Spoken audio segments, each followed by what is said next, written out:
Okay, we are back for part two of my Yes. interview with the wonderful Rosie Pova. Just like your life, which had the 22-year-old growing up in Bulgaria, and then the adult Rosie. This is the first interview with two parts, part A and part B. There was a huge power outage here in Israel, but it seems to be rectified, I hope, because I am on the 33rd floor and I don't want to walk down the stairs. But having said that, welcome back to the show, Rosie Pova. Thank you. And we're Part here. two is fun too.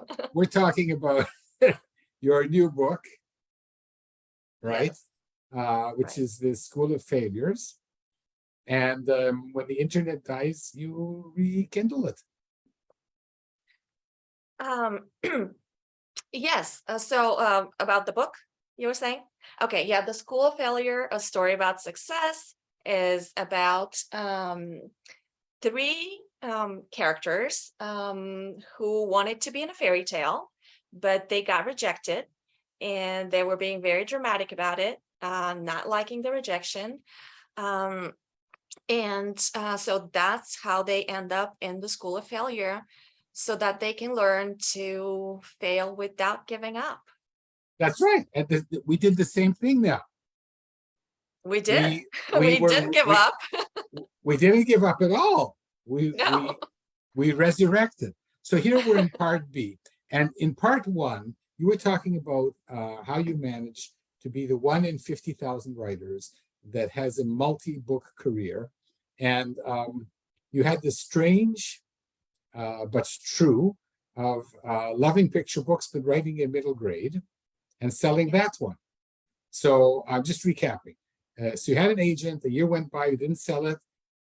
You had 116 rejections, and then what happened? And then I continued writing because, again, I figured, there's always the next story and the next story, but I was writing picture books. That was my focus. That was my sweet spot. I loved it. Read more picture books, went to conferences, workshops, seminars, whatever I can get into. And then also had a critique group at that time, which, again, was super helpful and kept me going. And then I started submitting to both agents and publishers. And just, fast forward to today, I've worked with 5 different agents, but the ironic thing is I sold all of my books myself directly to publishers. So it just, the way it was working backwards to me. I was selling books and then finding agents or finding an agent that help I sell a book.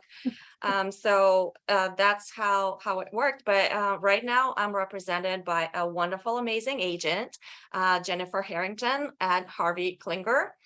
And she's super editorial, super kind, super knowledgeable. And I'm so happy to be in partnership with her submitting my news stories now. Wonderful. So the last one you sold to Yahoo. Yes, I did. Mm-hmm. Didn't you think of reaching out to an agent and saying, why don't you represent me? I know you'll look after my interests. Or do you have so much experience that you don't need agents anymore? Yes. Well, all of my books have had agents on record for the contract because they did negotiate the contract, but the initial offer came from my own submission. So yes, I did. Some of it worked that way. I would get an offer and reach out to the agents I had already submitted and just to update them because you're supposed to, hey, I have an offer. And then some of it was like I signed with an agent and maybe like a week later, I get that offer. So we get to negotiate it because I'm already represented. But so I did have support and help with the contracts because otherwise I would have been lost. I don't like negotiating contracts on my own. So Rosie's story is find a publisher and then get an agent. Get an agent, yes, I'm an expert on that too. So and today you help other writers at various stages in their careers. I do, Mel, and it gives me such a pleasure to be able to help, because looking back, I did waste 9 years until I found my first agent, because again, I was too much like focused on the wrong thing, on the submission, on the query letter, without making sure my craft is, at the level that can get a book deal. So now I've created courses and mentorships to take them through the whole process. It was everything I wished I knew when I first started, because going to conferences, yes, it was helpful, but it was just learning one element here and then one element there, and I had to piece it all together, and took months and years, and I still wasn't clear. There were a lot of questions on both on the craft and the business, because those are two separate things. And so now I just take them through the whole process. I want them to know it all of it that I figured out on my own, made all the mistakes, invented new mistakes, then learned, and then put it all in a package to be helpful. And my students have been doing great things with their careers, advancing, and getting closer to their dream, because you can't really promise a student to get a traditionally published deal, because we've made the calculation, and only 1 in 100 really good submissions, really good books, will find an agent or a publisher. Yeah. And the story of 1 in 5,000, 1 in 50,000, it really doesn't teach you what you have to do, because your story, Rosie, is such a unique one. I would tell my students, write in your mother tongue, for example. Stick, if you want to do picture books, stick to picture books. Even though I've had people on the show who have had success with middle grade and then gone back to picture books. So maybe that is a good piece of advice. What other? I focus. Yeah, I focus on picture books because that's what I want to teach on. And I'm not an artist, but as far as the writing and submission, I've been through a lot. And you're right, Mel, there are no guarantees. The only thing we can do is make sure we're honing our craft. And then the other thing is, just having clarity on how to approach the business, just knowing and making the decisions from a place of being informed. And that's what I offer. I don't offer guarantees, of course. I can't do that. Nobody can do that. And there's, so many other things involved, but the thing that we can control, again, going back to my own experience, is the craft and knowing the business, not going into it just blind and making the mistakes just to figure it out. So here's the segue into the next question. Do you, first of all, do you know when you have an idea for a book? Do you have like some way of coming up with ideas? Does it hit you on the way to the supermarket? When do you get the ideas? Can you pinpoint those moments in time? Well, all of the above. I might read something and then get inspired to write my own story on whatever it is, maybe even just the feeling of the story. I might hear something in my head. I might hear a line of dialogue, or just brainstorm on whatever I think I want to write about next, and just really put some thought into it. And that's how I come up. So all of the above. There's not a single formula that I follow, because I believe ideas are everywhere, and you just have to stay open. So we have take to notes. we have to follow this up, because I teach students how to come up with ideas. So we're going to have to take this offline and talk about that some other time. So here's the other question. You talked about business. Publishing is a business. Publishers will not take your manuscript if they don't think they can sell the book. So when you're coming up with ideas, do you judge them by, oh, this might be a really good story, but who's going to take it up? Or do you say, oh, hell be damned, I'm going to write a great story and somebody will love it and publish it? Well, I do both, and I'm sorry that I don't give you, just one or the other as my answer. But Fine. sometimes, yeah, I if I feel really strongly about a story, I would still write it, because if the market's not right for it now, it might be later, but I just feel strongly about that story and I want to tell it. And if it doesn't sell, at least I got it out of my system and I tried, so I don't have regrets not having tried. So that's one part of it. The other part is, yes, I do consider the market. I hear a lot from, editors and from my agent when she shares what the market is, what she hears from her meetings and what they're looking for, not looking for. So I do give it a thought, is this marketable? Because like you said, it is a business, so they have to sell the book too. And I consider that as well, to be more Wonderful. strategic and to be more focused. Okay, let's go back to your first picture book. When was that published and what was that one? That was published in 2017 by a small publisher here in Texas. And If I Weren't With You is about mother's unconditional love and reassurance of safety and security for her little cub, who's very curious and has a lot of why questions and what would you do questions, just like my own child had at some point. Okay, and how did that one do? It sounds marketable. Yes. Well, so I sold that again directly to the publisher, and they were pretty new at the time.